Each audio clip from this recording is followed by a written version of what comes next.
Earlier, I posted a video about education and syllabus crushing. I didn't include a story about eighth grade of Muslim descent or Middle Eastern descent who arrived on the first day of school with his finals project completed, which was a clock. It made the news because one of his teachers was suspicious that it was a bomb, so she called the police. The police confirmed it was a clock. But the big thing about it was, after it made the news, he received a very large scholarship from one of the Middle Eastern countries, Kuwait, Qatar, United Arab Emirates, or Saudi Arabia. I believe it was Qatar, actually. But the scholarship was large enough that his entire family immigrated back to the Middle East. The country said they gave him the scholarship because they didn't want eighth graders, Muslim eighth graders, to be ridiculed in the United States. And I said if that was the case, they would have to give every Muslim eighth grader in the United States a scholarship. I suspect that the reason he received that scholarship was because he demonstrated initiative and the very likelihood that he would become a very intelligent adult. And that is what they wanted in that country and in the particular school where he was enrolled. But this video is about the upcoming election. I supported Donald Trump because I wanted a new, he had some ideas. It didn't take me long to become apprehensive about that selection. It happened actually during inauguration day, and my suspicion got worse.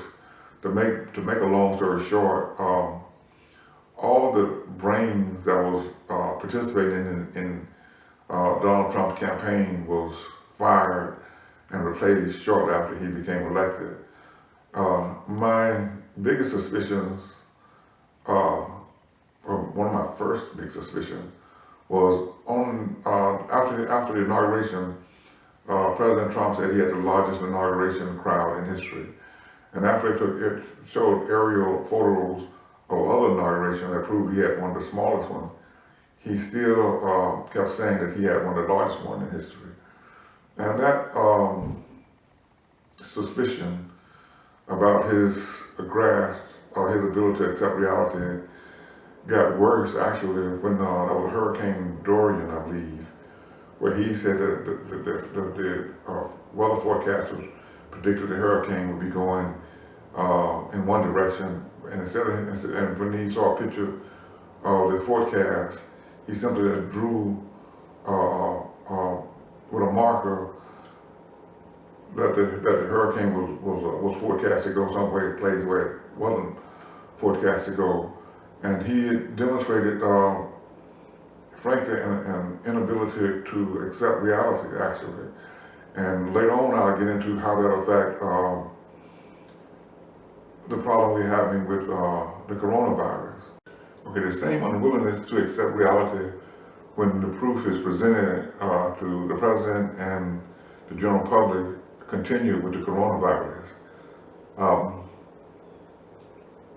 When the coronavirus first hit, and the president said, the first thing that I noticed was he said that he wasn't going to use the test that the World Health Organization gave the Chinese to use. He was going to develop different tests. And I was asking myself, why?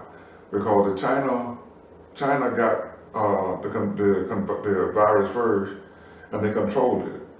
And I'm going like, it worked. So why is he tampering with it? It's not broken. But first he said he wasn't going to use the test, and we created several tests. But he also said that we weren't going to shut the country down, and China shut the country down. And he said we weren't going to use masks because the mask didn't work. Now recently I've encountered two individuals that told me that the mask didn't work because a virus is small enough to go through the mask. And I resented the fact that that knowledge or that misinformation was constantly, in fact I even heard it this morning on, I believe it was Face the Nation, a woman said it. But what the people who they're talking to didn't tell them that, yes, the virus can go through a mask, but the virus has a pathology, and viruses usually are attached to water or water droplets. And if you stop the water droplets, then you stop the virus. But they don't discuss that, and I resent hearing about it because if we're going to have this discussion, which frankly is idiotic if you ask me, we should have had it when people started saying, okay, we're going to cover our mouth when we cough to stop cold and flu and pneumonia. And now even the little children use what they call a vampire thing, where they use a cloth around the corner of their arm to stop cold viruses and flu viruses. And we wait to get in the middle of a pandemic and somebody sound like something off Fox News or right-wing radio that concludes that a virus is smaller enough to go through a mask, but they never talk about the virus has to have a path or a way to go through the mask. And in this case, it's commonly perceived that it's water droplets from sneezing and coughing and talking. And if you stop the water if you stop the water from going out into the air, then you stop the virus. But nevertheless, as I hear the president constantly say, China is the problem, and I will know it's really not China, because the problem, if you ask me, is why didn't we just do what China did? The thing about science is it's repeatable, and since China stopped it, if we just kept their method. At last check, China has had less than 5,000 people in that whole country to die of coronavirus. And I hear stories like, okay, well, they're underreporting the numbers. And the reason that we know that China had a problem like 3-4 weeks before they told the world is our satellites took pictures of China and the health facility in Wuhan, and they saw the number of cars. They said that there was some activity, there was an increased amount of activity in that health facility that let us know that they knew something was going on before they told us. And from just the world studying each other in general, if China had to bury an extra 200, 340,000 people, those same satellites would let us know that they are they underreported the people who are dying. And since that evidence is not presented on television the same way on television they show us the evidence the same that China knew earlier, meant China's efforts to stop the corona worked. We chose to do something different. And to be honest with you, it reminds me of the great Irish potato famine, when the Native Americans gave the Irish potatoes and told them to plant all 3 different types of potatoes right next to each other. So when potato blight hit, then it doesn't hit all 3 strands. It would just take out 1 strand and leave other 2. But shortly after the Irish got the potatoes, they decided to ignore what the Native Americans have been doing for generations and only plant 1 strand of potatoes. And we all know the history. Potato blight hit, the Irish starved to death, 1 million people starved to death because they refused to take the advice of somebody who had already worked with it and who had succeeded off living off potatoes.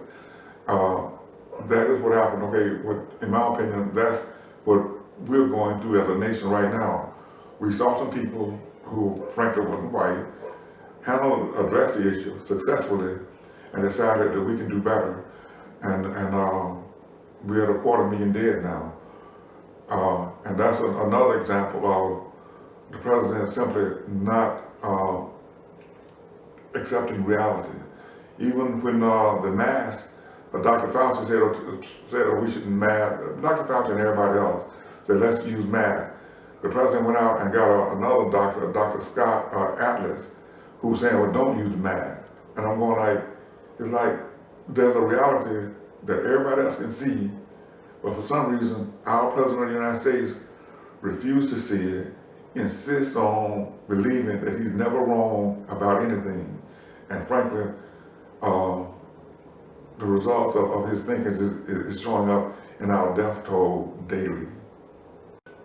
And another reason I'm having a problem with the president is I believe that he is posing a bigger threat to our union than any president in my lifetime. for example, just we can start with the election. When we start with the election, where he tells North Carolina to vote twice and break the law in order to corrupt the election in one of the swing states, and he says that okay, well he may not honor the result of the election. During the last time we had a crisis between Gore and Bush, Gore took it straight down to the Senate, and once he couldn't go no more, he said, okay, even though most people believe he won, he said, okay, I will not call a constitutional crisis and let it go. It appears that Donald Trump is in the process of causing constitutional crisis before the election even take place. Another one of the things that bother me is his assertion, and his lawyers say that the president's pardon power is absolute. That means that the president can violate any federal law and then pardon himself, then break the law again and pardon himself again. He can pick any individual he wants and tell that individual to break federal law. And when the individual is caught, arrested, and convicted of breaking the federal law, the president can pardon him and send him back to attempt to break that law again. Okay, in history, when President Nixon was entangled with Watergate and was impeached, and he resigned. And when he resigned, the next president, President Ford, pardoned President Nixon and said he pardoned President Nixon in order for the United States to move forward. At no time in our history has a president asserted that he was personally above the law and he could use his pardon power to have anybody he wants to break federal law. This president is asserted that the president of the United States is above the law. I believe that assertion, even though Donald Trump is the first one to say that and claim that to be true, my honest opinion is Washington, D.C. is full of some of the most power-hungry people on the planet Earth, and definitely some of the most power-hungry people in the United States. So without a doubt, some president after Donald Trump will reassert that. And our only hope is a Supreme Court that appear to be stacked and being stacked even further, address that issue and put it to rest.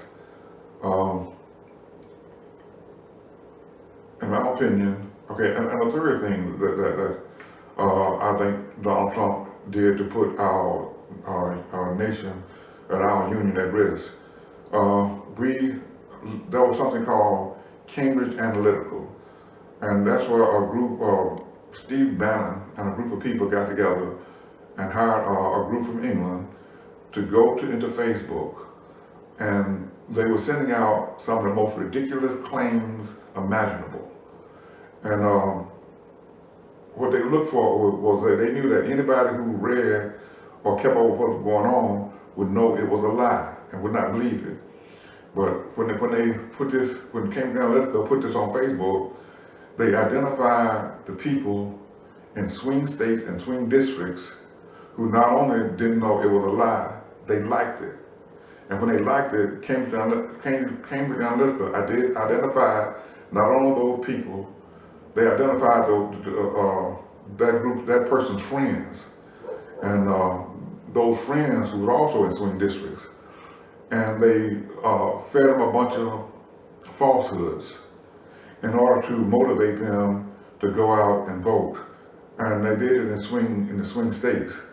My problem is when a major political party in the United States intentionally identify the most uninformed and what we would call the dumbest people in the United States, and get the dumbest people in the United States to participate at the highest rate possible in our politics, that's dangerous. But it worked, and I'm almost sure that would happen again. But the only time anybody would go out and specifically identify the most uninformed voters in our union is when they want to tell them things that are not true. And if you have to go out and identify people who are uninformed to get them on your side to accomplish something, there's almost no chance of you doing something that is good for our union. Because if you're doing something that is good for our union, then you can explain it to informed voters and not go out and identify the most uninformed voters. So between his question, between the president saying that the president's pardoning power is absolute, and the president and deliberately asking people to commit voter fraud or attempt to commit voter fraud, and his campaign identifying the most uninformed people on social media and to get them to participate in an election at the highest rate possible, I think is dangerous to our union.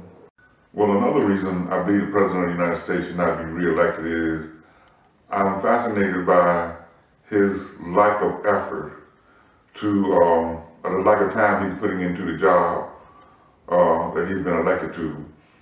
I remember a tape that was recorded of his sister talking about how he was unbelievably unprepared and how he had no moral center. And I was thinking, that's his sister, but her opinion of Donald J. Trump is exactly the opinion that I've created about Donald Trump from just watching him in office for 3.5 years. When she talked about no moral center, President Trump belittled Senator John McCain for his military service and being captured during the Vietnam War. But at the same time, he said he'd like his heroes to be losers. He later on stated that his hero was Robert E. Lee and Thomas Jefferson, losers who were frankly not even in the U.S. military. But he criticized a war hero like John McCain, and then held up in the highest esteem Jefferson Davis and Robert E. Lee. And that was just an example of lack of a moral center. It's something that people with character do in order to make sure that they're not deviating from their character because they're taking an emotional stand. Another thing that shocked me about the president was during the earlier part of his administration, there was a meeting between the President of the United States, Senator Schumer, and Speaker Pelosi. Well, the President came out of the meeting saying Senator Schumer and Speaker Pelosi had agreed to help him build a wall. And then later, the news story was that the Arkansas Senator Cotton explained to him that they did not agree to help him build a wall. And that the version of the story was later confirmed by Kellyanne Conway. What happened was, when they told him that they would allocate money for the wall, that meant putting money on the budget. In order for you to spend the money had to be appropriated, and they never agreed to appropriate money to spend the wall. I had a cousin who worked for Senator Carol Moser Brown from Illinois when she was in the U.S. Senate. And he talked about one of the first things that he had to learn when he went to work for her office, and it's common for even interns, is to learn budget terms. The difference between the word appropriate and allocate. And it fascinated me that an outsider, a non-politician like Donald J. Trump, will actually represent his party in a budget meeting with the minority leader of the Senate and the Speaker of the House, without taking the time to understand basic budget terminology. I was like, whoa, he's in over his head and he's not preparing. And that continued. And I think the most recent example of the president not being willing to educate himself in order to deal with the problem was during the pandemic. When he talked about using bleach and injecting bleach into a person's body to kill the coronavirus and using UV rays. That goes back to, again, basic terminology and understanding how talking about killing a virus with bleach is talking about killing a virus outside the human body. And killing, needless to say, are two different things. And for him to go to a meeting and get briefed in order to make a briefing and leave the meeting not understanding the difference between killing a virus inside the human body and killing a virus outside the human body is an example of a president who seemed to be exactly what his sister said, unbelievably unprepared to do the job. And it's one thing to say when you, at the beginning of your administration, he was not willing to put in the work to do a good job. It's something different to say in the middle of a pandemic at the end of his administration, he still seemed to be unwilling to simply do the work in order to do the job. And I'm not talking about just putting in the work and understanding the term and just digging into the material to do a good job. At this point now, it's like at least it would be not as embarrassing if he would dig into the material enough to understand it, not to look like a complete incompetent.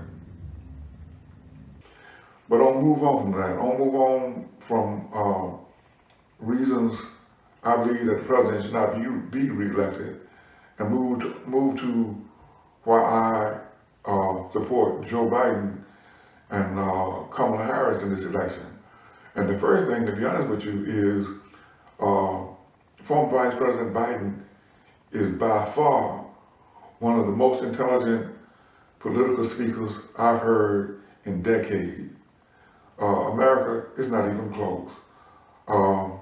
I repeatedly listen to the debates and hear former Vice President Biden talk over the head of the other people in the primary. And frankly, when he started talking about DARPA in the primary, it looked like he was not only talking over the head of the other candidates, it's like he was over the head of the journalists and most of the people whose job it was to keep up with the primary. So I mean exactly what I said. Vice President Biden is one of the most intelligent people I've encountered in politics by far, and he appeared to have thought through America's problem for decades. As a longtime political activist, I hear other candidates talk about, well, we need a change, we need a new generation of leaderships. And I'm saying that, when people say that, I expect them to say, okay, we have new, better ideas. But frankly, in my opinion, the better ideas are coming from the two oldest people in the primary, Senator Bernie Sanders and former Vice President Biden. And I can get into those ideas in detail. Okay, normally when I make a decision, I try to analyze who to support and vote for during the presidential election. I start by trying to determine who's least likely to blow up the planet or least likely to do permanent damage to the planet, and then who's likely to do permanent damage to the United States. Well, right now, at the top of my priority for permanent damage to the planet is global warming. Okay, we know about global warming, but I think what is not known right now is there's actually two theories. Most people say that I believe that global warming is caused by carbon monoxide or greenhouse gassing. But about the last 7 years, there's another guy named Dr. Robert Schoch. And Dr. Robert Schoch presented a theory that the planet is getting warmer because of the same reason it got warmer that ended the last ice age. He called it a solar event. Now, normally when somebody says something like that, you go, that's an idiot, and just write them off. But this is, again, this is the same Dr. Robert Schoch that looked at the Giza Plateau and told the world that the Sphinx and the pyramid was at least uh, 2,500 years older than we had previously determined. And basically what he did was he looked at the wear on the Sphinx and said that the wear was caused by rain and not wind. And since it hadn't rained uh, at that level in North Africa in 7,000 years, then the Sphinx had to be at least 7,000 years old instead of 4,500 years old. And of course, everybody and their mother, including all the Egyptologists, tried to prove he was wrong, tried to prove he was wrong, until uh, new information came aboard. Not on new, that confirmed it, but all the questions that the Egyptologists had about what human beings were doing on the planet 7,000 years, well, that's something called Göbekli Tepe, and other archaeological digs that prove that man was making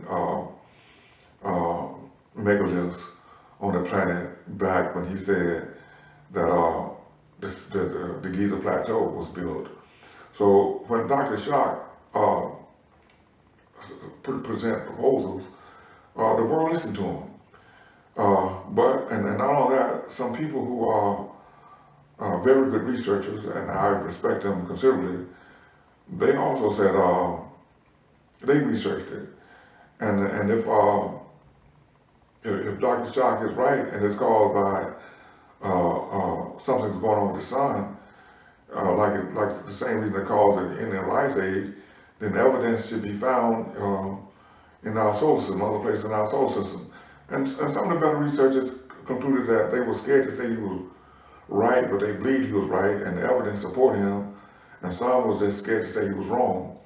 But nevertheless, in the nerd world, there are two theories about what's causing global warming. Now, while the nerd world argue about the two theories, we have a president who took $1.5 million from a coal conglomerate and decided the earth was not warming. And decided, well, he's going to make coal cool again, or whatever phrase he used to try to bring coal back into use, into sale, increase coal sales. And we're going like, all you have to do is look at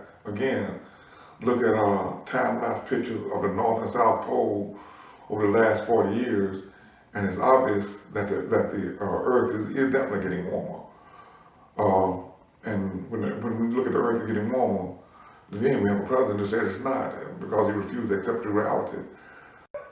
Okay, since it's a consensus opinion that global warming is caused by greenhouse gases, mostly carbon monoxide, and carbon monoxide is released when fossil fuel is burned. That's coal, oil, and gas.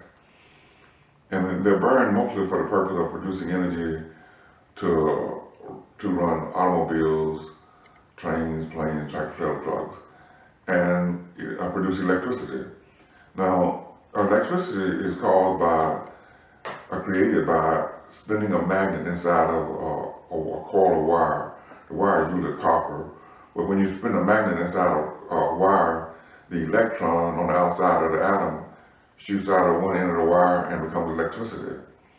Now, that's how electricity is being produced on this planet, regardless of whether or not we use dams and waterfalls, wind power, or nuclear power. Nuclear power just creates the steam that used to propel the spinning of the magnet. The wind power is just propels the spinning of the magnet, and the waterfall do the same. But since the global warming, there's been a whole lot of advancement in producing electricity. The early ones used magnets to propel themselves, to push against themselves to create the spinning of the magnet inside the copper wire. Then there's injecting high voltage inside of a coil and let that cause a chain reaction to produce electricity. And the last one now is using a circular magnet. And if you use a circular magnet or injecting high voltage into the coil, then no fuel, no motion is needed to produce electricity. And I'll attach links to show how this is done.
Okay, there are so many advancements in technology that does not require the use of fossil fuel.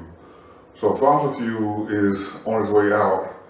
But right now, the biggest obstacle to removing fossil fuel as an energy source and preventing global warming appear to be a political obstacle. And that is several of the swing states economies are based on fossil fuels, fracking, natural gas, and oil. But in my opinion, a good idea may be when we transition from fossil fuel to the new technology, that we disproportionately put that new technology in swing states that had a big percentage of their economy was based on fossil fuel.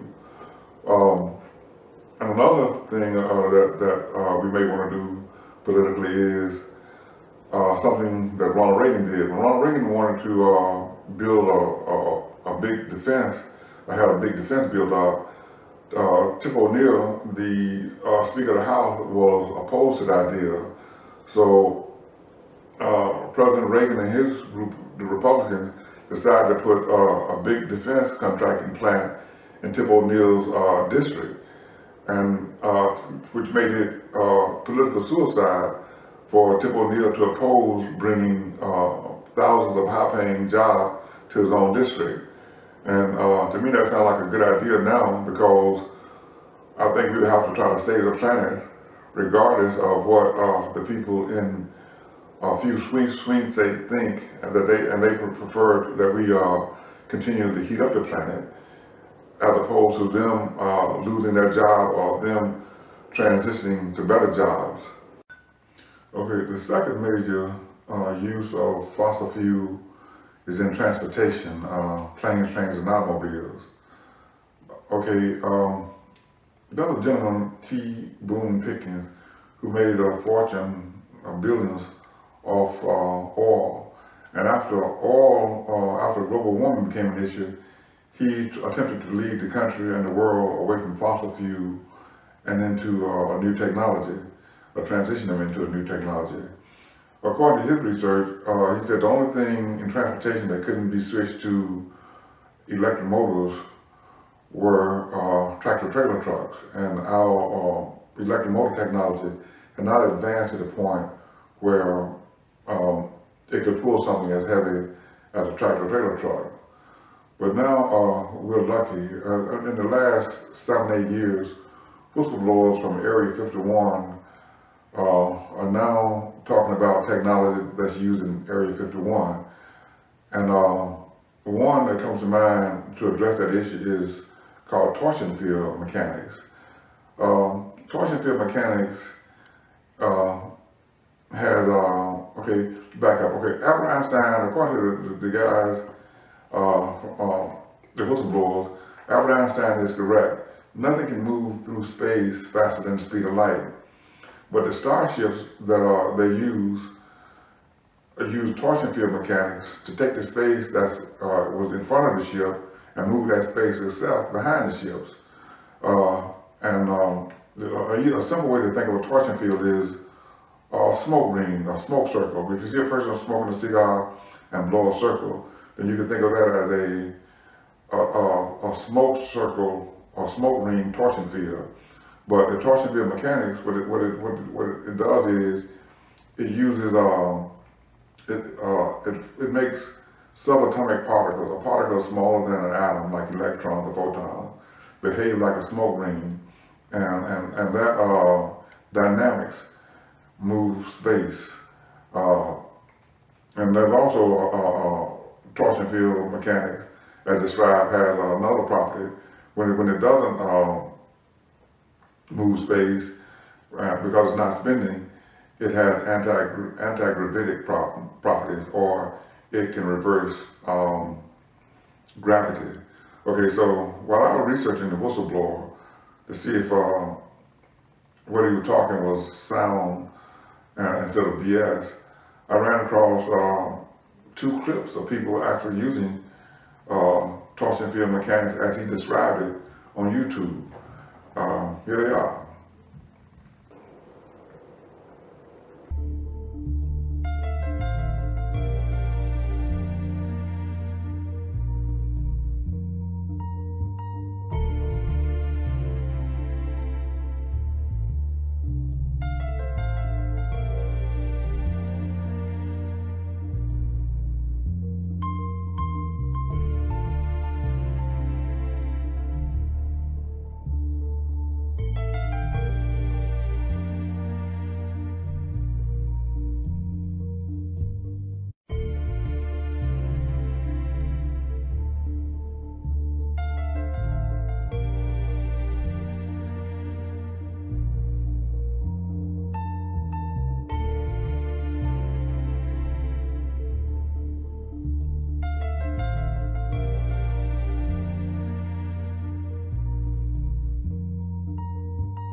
Okay, while I was researching the whistleblower story about torsion field mechanics and the physics they use to travel through space, I picked up on when the person in the video took the loop AM antenna, that's amplitude modulation antenna, and wrapped it around this circle of conductive wire. He hooked a battery to it and a high-powered magnet to the back of the battery.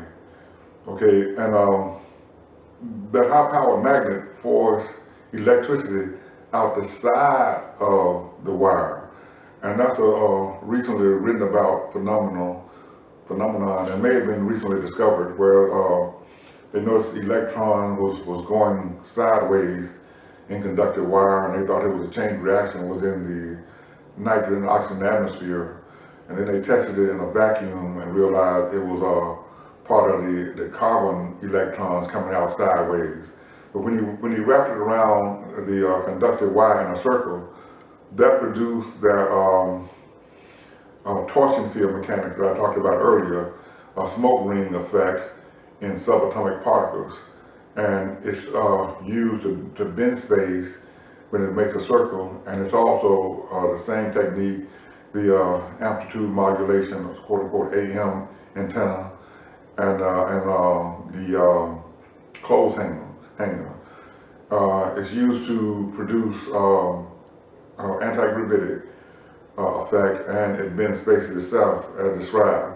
So when I saw this, that gave a lot of credit to the rest of the whistleblower story about the technology that exists in Area 51. But my point is, the technology in the recent two clips prove that we, the United States and this planet, has the technology to end fossil fuel and to end global warming. And all we need to do now is develop it more, which means we have to put it into a technology transfer system and develop it and get it out to the public in order to make fossil fuel obsolete. But another whistleblower has some information that I think is worthy of sharing. But before I do that,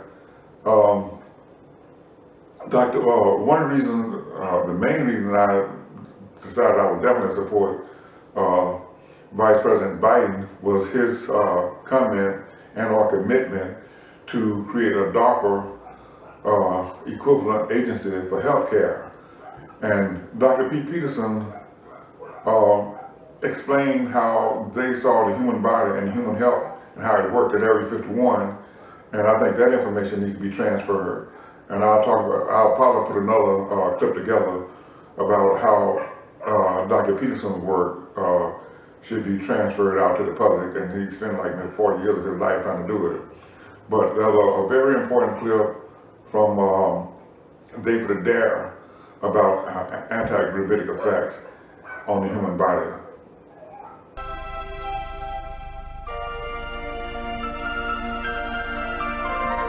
This is sure to be a most enlightening presentation, and questions can be asked regarding Little Green Men afterwards.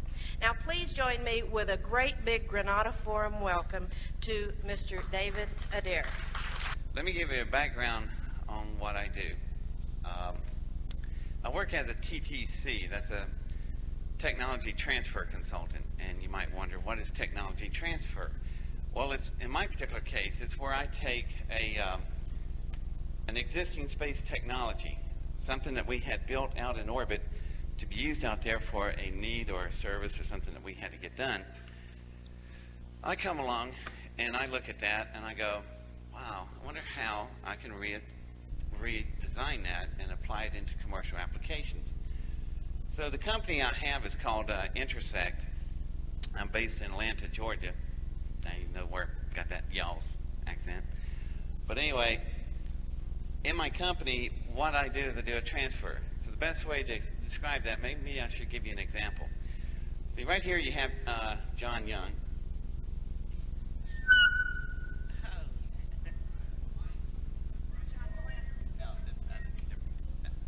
This is what I wanted.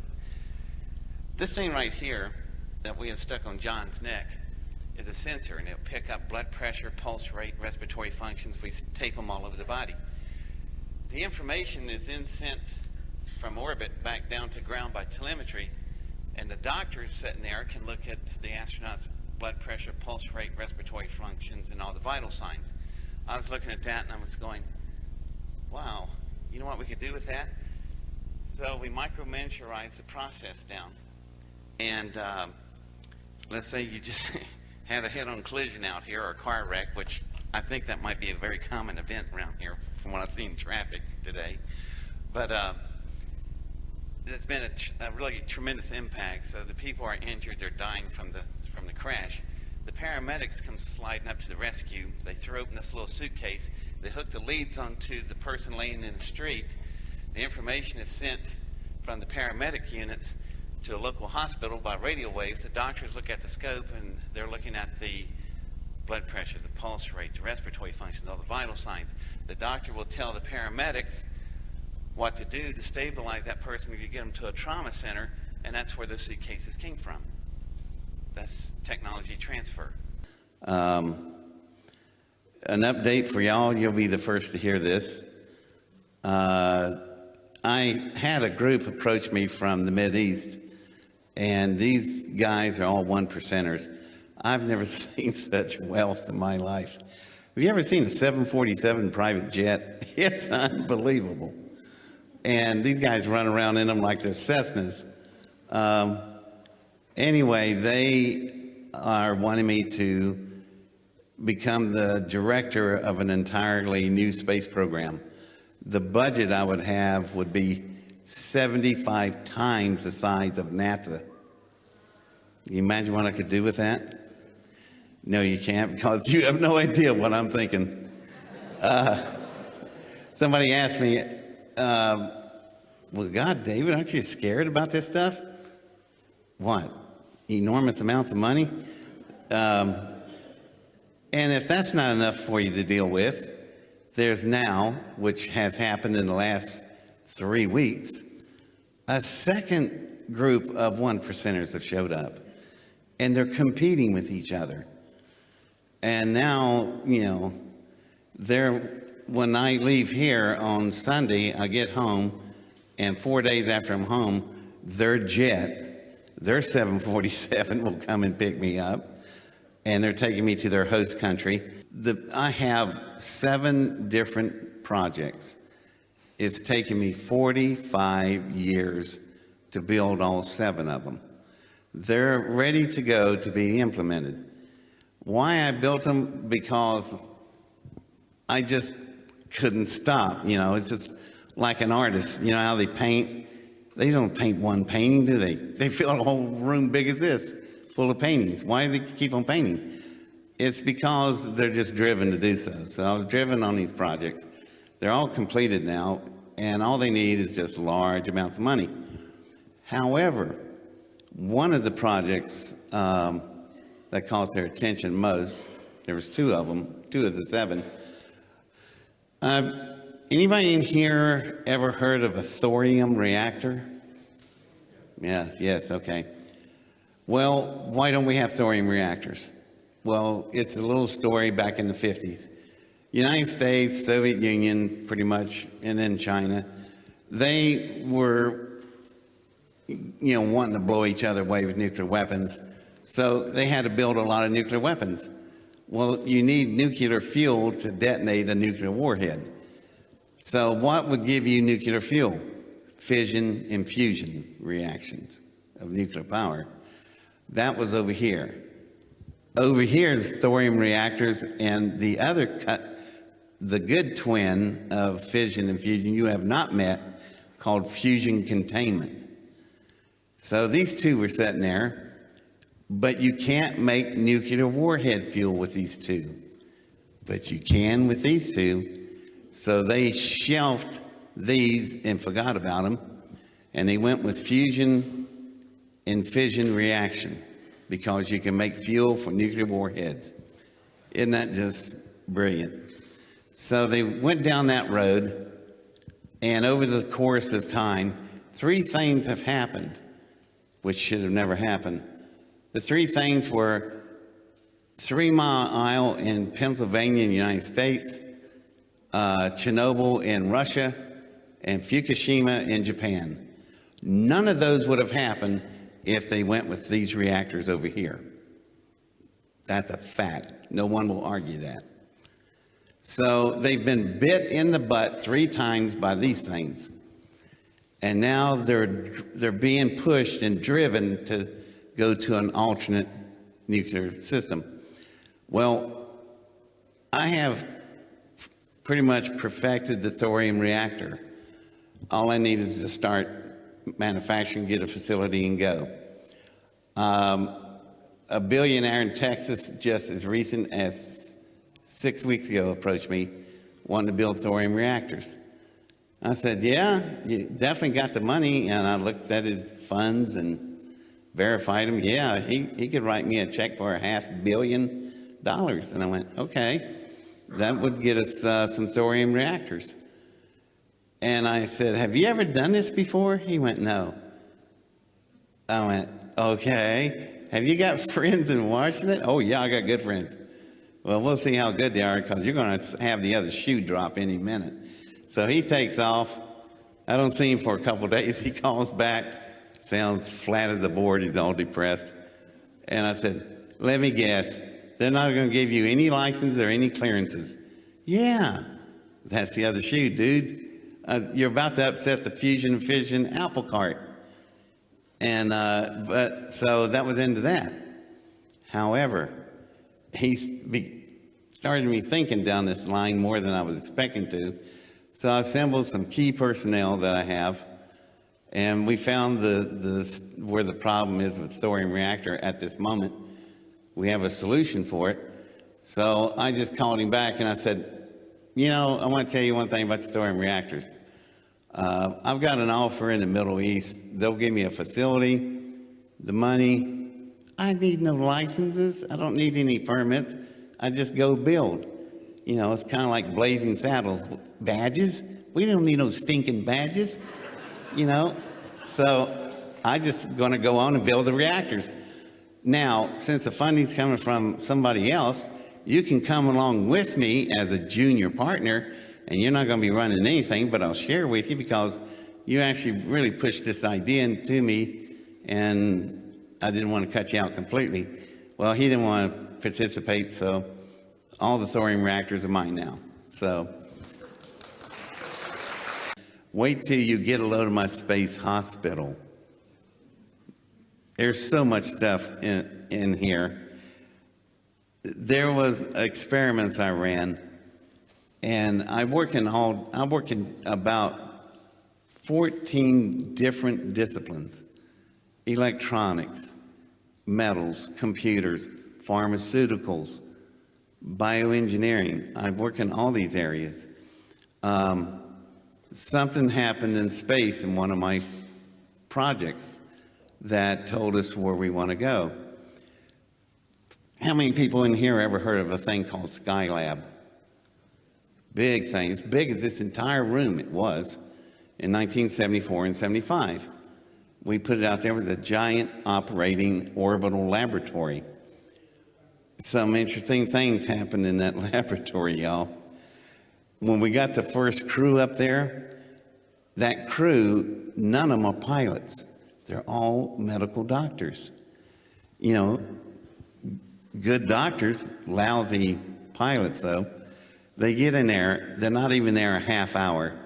One astronaut pushed off from this end of the wall, goes flying to the other end. Hey, look, I'm Superman. And he forgot about inertia, momentum, and we smack into the wall called kinetic energy. So a lousy physicist, good doctor though, hits the wall down there and fillets his arm to the bone in orbit. So they called down to Capcom, and I'm looking at Capcom over here. He's about as white as snow. And they said, I know it costs $2 billion to get us up here. We've only been here 30 minutes. We'd like to stitch him up and go on with the mission. Well, Capcom standing there and said, yeah, go on with the mission. So they put stitches in his arm. And then 97 hours to the number, 97, they called back and they said, Houston, we need a secured channel, and we need all the medical people on staff ASAP. And Capcom looked at me, I looked at him, and he said, God, they've killed somebody up there now. So they come on, and doctor said, I don't know how to tell you this, just look. They pulled the bandage back off the astronaut's arm. Here's all the stitches stuck on the bandage. He doesn't even have a scar. He's completely healed. 96 hours. What happened? 23 things changed. What's that number, y'all? Chromosomes. When you unchain the 23 chromosomes from the field of gravity, the first thing they do, they grab the white corpuscles, they have antibacterial defense system in your bloodstream, turns them into super white corpuscles. Then the cellular generation, the genes pick up, and they jump into warp drive. You will heal so fast up there, it's unbelievable. So on my space hospital, you put a badly burned victim, 90% of their bodies burned to second, third degree. They put them on a medical shuttle. The medical shuttle takes them up. They wake up, and the first thing they notice, no pain without any drugs. Why? There's no gravity up there causing the blood to be pulled to the epidermis level. You ever burn your finger with a match and feel your heartbeat in it? That won't happen up there. And then the cellular regeneration starts. You feed them intravenous foods and liquids because the body is moving so fast, he or she would heal so fast, they would not have any scar tissue. That's just one experiment of 16,000 experiments I have for the space hospital.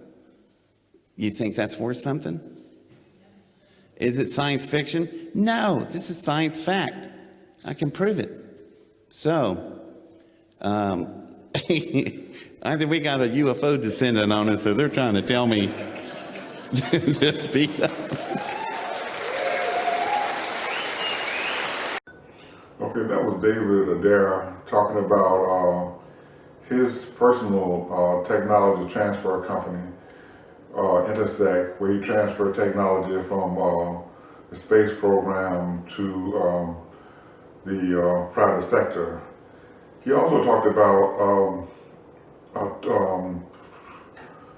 a thorium reactor, and he talked about how he's not permitted to build one in the U.S., but people are offering him a lot of money to build one in either the Middle East or Indonesia, and that just confirmed what most people believe. Either the U.S. can get ahead of the new green energy industry or be ran over by it. But he talked about something that, the last thing he talked about was the effect of no gravity on the human body to heal, the human body ability to heal itself. And he talked about after 4 days in space, our DNA change, our chromosomes and DNA change. Well, we know about astronaut Scott Kelly, one of a set of identical twins spending like 100 days in space, spending a long time in space. And everybody was talking on the news, they were talking about how NASA wanted to research height and adjustment and so on and so forth, because that's what the story's about. But the people in the nerd world was thinking, calling BS. And they were saying the only reason that you would send one identical twin into space and keep another one on Earth is you are researching genetics. And David Adair appeared to have blown the whistle, saying that they were probably researching genetics because once a human body is out of gravity for 4 days, it heals itself miraculously. But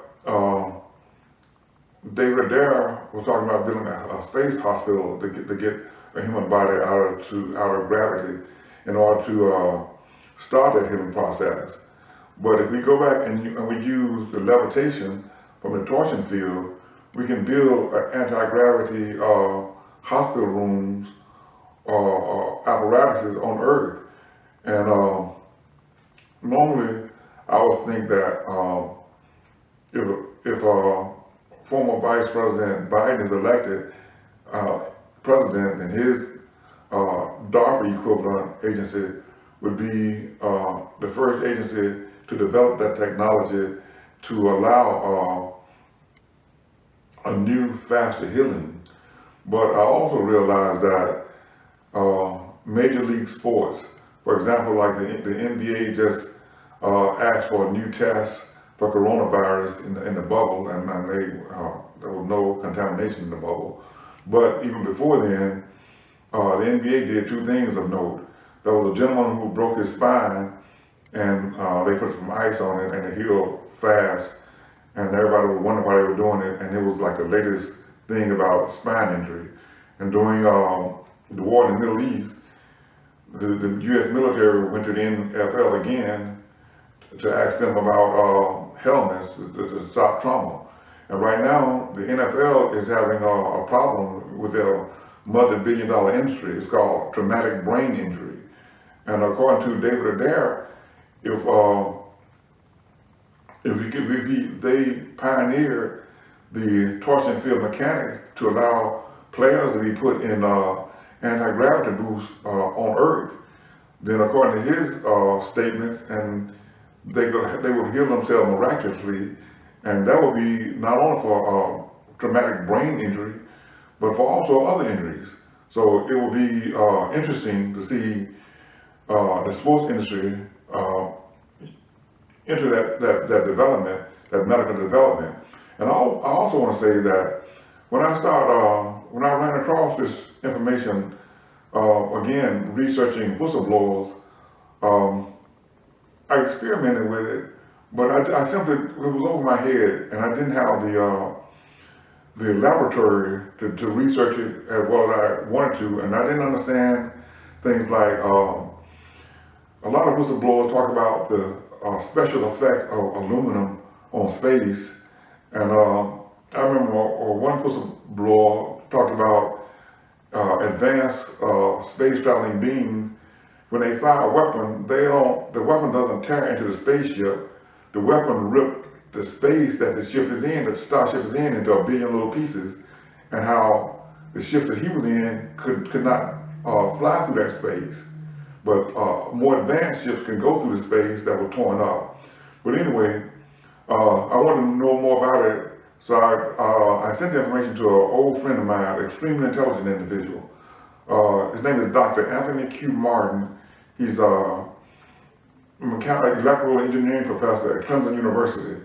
And he is, I hate to admit this, one of the brightest people I've encountered in my life.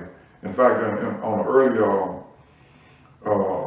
video I posted, I talked about a freshman who stayed up for like 50 hours non-stop studying over the weekend. That's Dr. Martin. Well, he became Dr. Martin. And I feel confident that Dr. Martin has researched the space bending technology and the anti-gravitic technology. And one more thing, in the development of this technology, there's a considerable amount of medical technology that I'm not including in this clip because I want it to be less than an hour long. And that technology is based on Dr. Pete Peterson's work. Well, the quickest way to say this is, some of the stuff that it took me a long time to research when I first ran across Dr. Peterson's interview 7 years ago, now that information and a lot of his work is generally accepted in the medical field. And I'll probably post that commemoration of his life when I finish with it. But I would like, okay, I was thinking about something I heard Senator Harris said. She said that her mother came to the United States in hope of curing cancer. And I was thinking if she was to have a major part in the new administration, hopefully the new administration's DARPA equivalent, then maybe she'll be able to complete her mother's dream. And it would be a beautiful thing if her, along with Marlo Thomas, Danny Thomas's daughter, who her father dreamed of curing childhood cancer.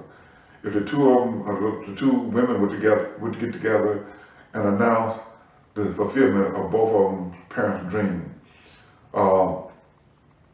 So I'm posting this document to show why I support Senator Biden, former Vice President Biden and Senator Harris.